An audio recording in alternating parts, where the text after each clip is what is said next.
6-7 आदमी मानसिक तनाव में परेशान है, लेकिन मैं यहाँ दावे से कह सकता हूँ कि मेरे पास हजारों लाखों भक्त हैं, उसमें से कोई ही बाहर से भक्त होगा तो मानसिक तनाव में होगा, बाकी सचमुच में जिसने नाम दान लिया मानसिक तनाव से वो मुक्त है मेरा भक्त।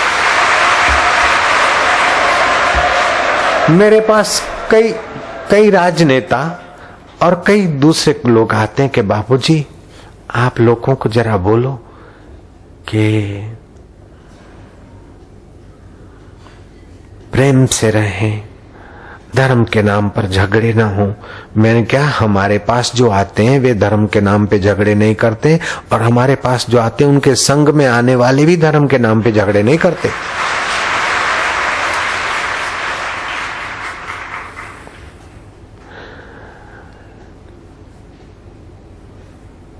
एतत् पुष्पम कफम पित्तम कुष्ठम दाहम तृषाम अपीहि वातम स्वेदम रक्त दोषम मूत्रकृच्छ नाशयेत। वैदिक ढंग से मनाई हुई होली विद्यार्थी को जब गुरुकुल में भेजा जाता था तो उसे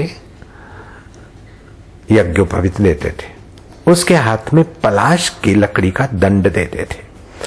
पलाश की लकड़ी के दंड को छूने से उसकी मानसिक स्थिति और शारीरिक स्थिति सुदृढ़ रहती। श्लोक कहता है एतत् पुष्पम कफम पित्तम, शरीर के कफ दोष को, पित्त दोष को, कुष्ठ दोष को अथवा दाह दोष को अथवा तृष्णा के दोष को, वायु दोष को और स्वेद दोष को, रक्त के दोष को और मूत्र रोगों को ये नष्ट करने वाला क्या है?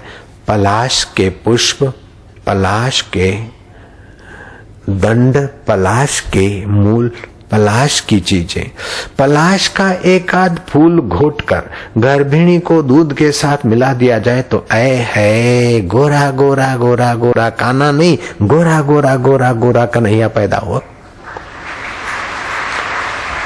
तो जिनको गोरा बच्चा चाहिए उनकी बात भी कह दी, और जिनको शारीरिक संतुलन चाहिए, पित्त दोष से मुक्ति चाहिए, कफ के दोष से मुक्ति चाहिए, शरीर में दाह और तृषा गर्मी में होगी उससे मुक्ति चाहिए, तो उनको पलाश के पुष्पों के साथ, उनके साथ होली खेलो खिलाओ। और पलाश के पुष्पों का रंग कल हम लगाएंगे, वही रंग के पैकेट देंगे कि घर भी ले जाना।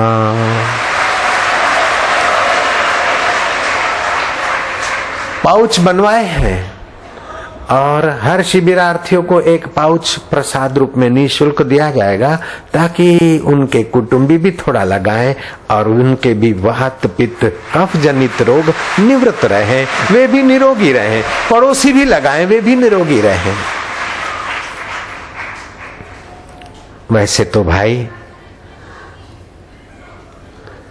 वैसे तो आदमी का स्वभाव है जो नकारात्मक विचार करता है, क्या करे, गर्मी बढ़ गई, परेशान हो गए, सर्दियों में के ठुठर रहे हैं, बारिश में के कीचड़ हो रहा है। लेकिन वेद कहता है कि भाई सर्दी का भी मजा ले, वसंत का भी मजा ले, बारिश का भी मजा ले, मान का भी मजा ले और अपमान का भी मजा ले।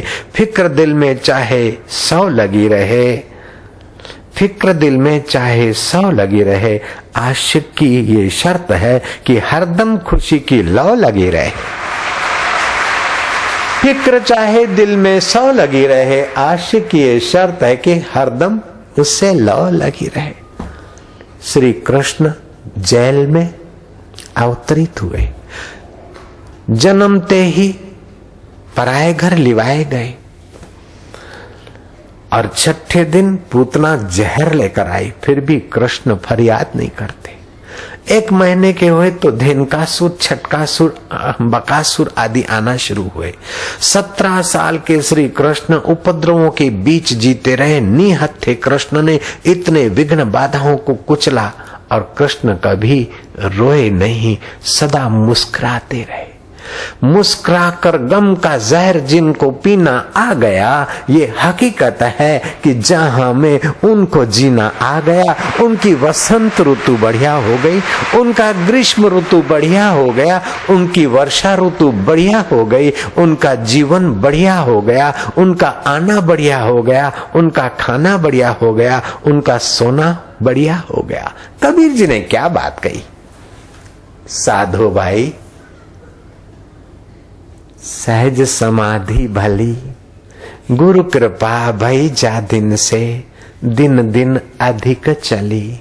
साधो भाई, सहज समाधि भली, आंख न मूंदूं, कान न रूंधूं, काया कष्ट न धारूं, खुली आंख में हंस हंस देखूं, सुंदर रूप निहारूं।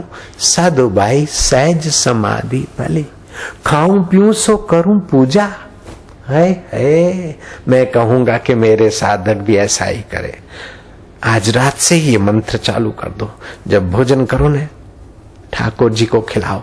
और ठाकुर जी भगवान कहते हैं कि मैं तुम्हारे हृदय में बैठकर अन्न को पचाता हूं। अन्न को पचाते, खाते तभी तो पचाते हैं। अहम वैश्वानरो भूत्वा प्राणिनाम देहम आश्रिता, प्राणापान समायुक्ता पचामि अन्नम चतुर्विधम। मैं खाता हूं, ये भ्रांति छोड़ दे, ए मेरे प्रभु, लगे भोग मिट्टे रोग। ओम नारायण अर्पण। एक लड़का था, उसको मैं अच्छी तरह से जानता हूं, अभी तुम्हारे बीच बैठा है, जयराम जी की। मैं उसको बहुत अच्छी तरह से जानता हूं। वो 10-11 साल का था लगभग। तो जहां रहता था सिद्धपुर में, उन कुटुंबियों के घर दीवार पर भगवान की मूर्तियां थी। वो लड़का क्या करता, रात्रि को जब भोजन करता तो पहला फोटो उस भगवान के नाम का ग्रास, फिर दूसरे भगवान, तीसरे, जो भगवान के भिन्न भिन्न अवतार और भिन्न भिन्न रूप थे माता जी, एक एक कोर सभी भगवान के नाम का वो भोग लगा देता। आखिरी में 1-2 कोर बचता, बोलता इतना मैं खा लूं ना, खा लेता। पेट तो उसका भरता और दिल भी उसका भक्ति से भर जाता। और वो लड़का अभी तुम्हारे सामने बैठा है और नारायण का बाप लगता है वो लड़का। आए है दे दमाद माहू खा ए बा, ये होली का उत्सव है भाई।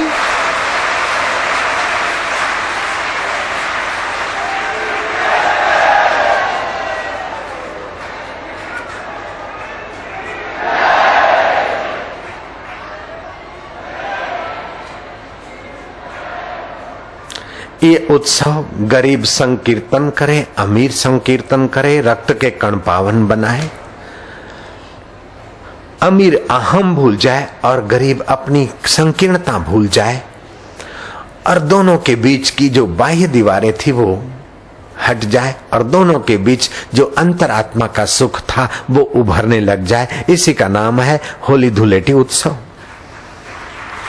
एतत् पुष्पम कफम पित्तम कुष्ठम दाहम तृष्णाम अभिहि वातम स्वेदम रक्त दोषम मूत्र कृच्छ नाशयेत। ये सारे इतने सारे रोग केवल तुम्हारे केसु के